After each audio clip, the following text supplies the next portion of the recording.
That night there was a greater urgency in the haze. They pressed their convoluted message scripts, the purest practice speak my ears had had to swallow, vomiting it through the world's radio transmitters. Kinda flipped a switch in the adults, so parents began placing stove on stove to keep the schools heated. Tottering towers of wood burners rose up out of the landscape. Children forced to sweat at the altar of learning day and night.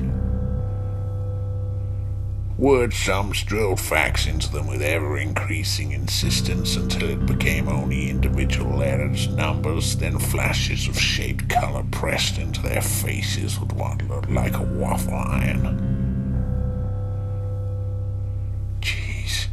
I can't take any sort of holiday without something oddball going on. Yet it stopped when the communications were cut. Well, I tripped on the wire getting off the sun lounger, unplugging it, took the credit and the shuttle bus back to the studio complex. I'm a co-worker. Something spat on the return ride, screaming me out of a flash fire sleep I'd only just ignited into. I still had some time before I'd charge again for writing Anna's screenplay, so I spent the day perusing through my little basket of misunderstandings. Sure, that'd cook, I thought, holding up the times I'd mistaken writing words for a meaningful life. Spent some of a gentle stroll I was owed, in the fresh vegetables looking for tortoises. You see, they wrap themselves in the spinach sleep blankets I grow. Found one that afternoon, catatonic, bathed in the seasoned pink light.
The switch houses our cultural infrastructure needs combusting.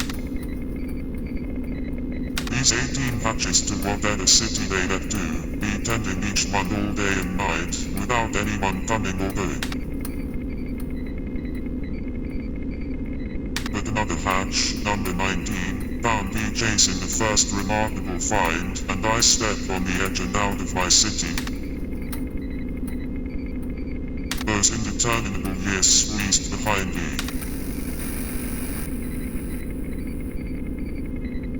Dressed in my finest, I sunned away at night. Was it a game or design? Or was it only perfection sensed independence, as so something saw a new rider opening, at hatch 19, and bound off, escaping through that small door that housed an underwater yet intoxicating city.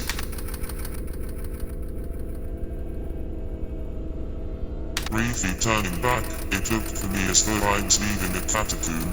People assuming the position was still alive, their bones would be found in.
But nothing arrived from the life away from that place. I was moving against the flow of everything I passed. Perhaps they were drawn to that point I had recently bolted from by some potency. No, I only stepped on the edge and out of the city, that anemic city.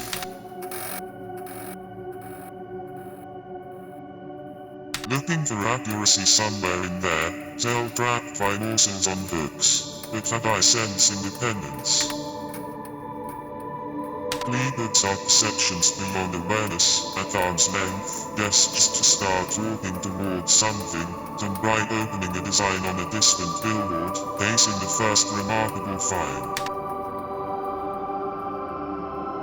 Until I chanced upon a small hatch, a thought passed. Is there something locked behind? I had felt a heaviness in my pocket. Drawing from the outside, I made out the shape of a key sewn into the lining and, drawing it out of a tear in the bottom of the coat, it clicked into the lock. Is there really nothing inside? Are the echoes released by the creaking hinges, it? Or an alarm for what is to follow?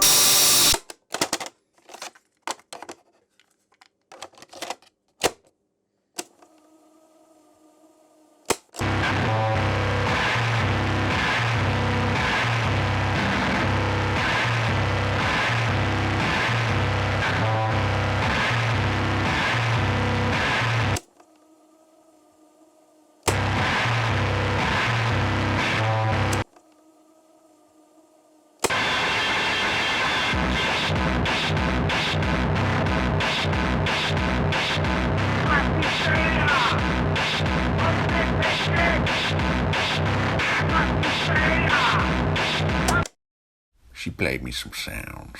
Been many years in the making, she exclaimed, smiling.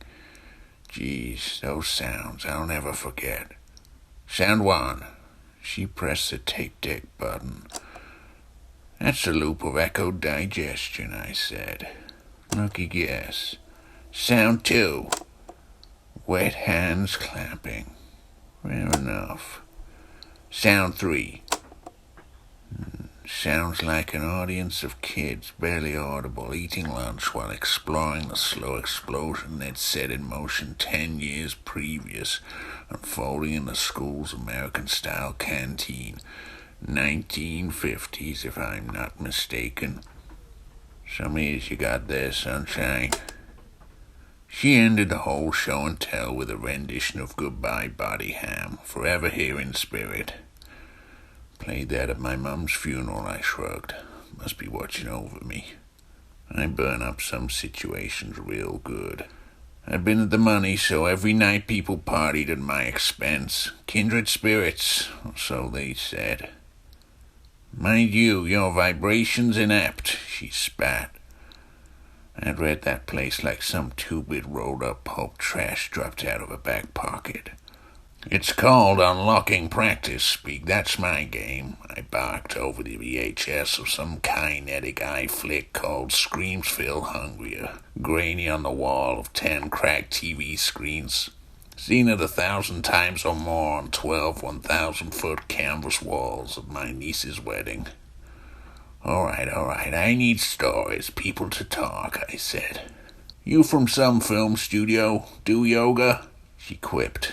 I nodded twice. That proper name appeared overnight on those pants, she said, pointing at some framed underwear above the bar. I'd seen the wider games going on, not just in this dive. No point in lying on my part. What are you dancing around it all for? I questioned. That's not the story. Now listen. This exploding turtle, remember? He was a small-time thief, or tortoise, in fact, I think. Scales the outside of your external staircase. The haze slowed his thoughts. Those obsessions he's assembled of a world where there was nothing beneath him, just ephemeral patterns of celestial silk. It was all the same body to him, yet his hit the sidewalk and swirled out from the epicenter. Fine flecks caught in gossamer, shells spinning on cracked paving slab. She looked unnerved. Or was it a spider scaling the bathtub? I remembered now. It was a small-time tortoise thief, stole one resting in spinach from a cottage garden, went for his weekly bath next to the surgery staircase by the hatch propped open using the doctor's slumbering body. One slept, one bathed. That's until the haze leaked from the domain of the sleeper slipped into the other's clothes. Once the swap was made, they played catch outside with our tortoise friend, splashed it up the wall like Tommy Quackers. Her teeth bit against her wrist points. My armpits were frenzied, crying out a warning about the whole bar that was queuing up to constrain me. Distracted, her hand shot out and crushed my mind. You overwrought, carrot-topped coward, get out of my bar!